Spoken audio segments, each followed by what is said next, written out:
আসসালামু আলাইকুম। আবার সেই একই জায়গায় একই স্থানে চলে গেলাম। টঙ্গী নদী বন্দর ইকো পার্ক। কিছুই করার নেই, বাবুদের নিয়ে তো ঘুরতে হবে।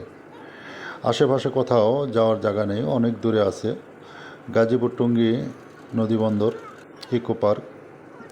আমার মেয়ে তো একাই দৌড়ান শুরু করে দিছে, আর আমার বাচ্চা তো ছোটটা, যেটা যা দেখে সেটাই নেবে। যাই হোক, ঢুকে পড়লাম টঙ্গী নদী বন্দর ইকো পার্কের ভিতরে। সামনে যায় টিকিট কাটতে হবে।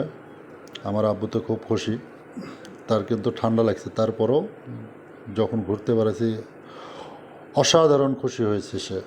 যাই হোক, দেখতে থাকুন ভিডিওটা। যদি ভালো লাগে লাইক কমেন্ট করবেন, শেয়ার করে দিবেন। পরবর্তী আরেকটা ভিডিও দিব, এই ভিডিওর পরে দেখবেন। এটা গেটে টিকিট কাটা থেকে ভেতর পর্যন্ত যাওয়া পর্যন্ত ভিডিওটা করেছি, আর ভেতরে সিনটা পরে করব। এই যে টিকিট নিলাম, 3টা টিকিট নিলাম 90 টাকা, 30 টাকা করে। টঙ্গী নদী বন্দর ইকো পার্ক ভালোই, ভিতরে রাইড আছে, কিছু রাইড আছে ফ্রি, কিছু রাইড আছে টিকিট কাটে উঠতে হয়। এখন গেটম্যান চাচাকে আমি টিকিটটা দিয়ে ভিতরে ঢুকবো। বাইরে রাস্তাঘাটে দর্শক নাই, কিন্তু পার্কের ভিতরে দর্শকের অভাব নাই।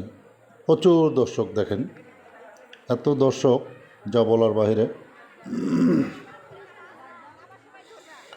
তবে ভালো লাগছে বাচ্চাদের নিয়ে যখন ঘুরতে গেছি ভিতরে, অসাধারণ একটা মজা পাইছি। ঈদের আনন্দ দেওয়া অনেক উপভোগ করতে পারছি।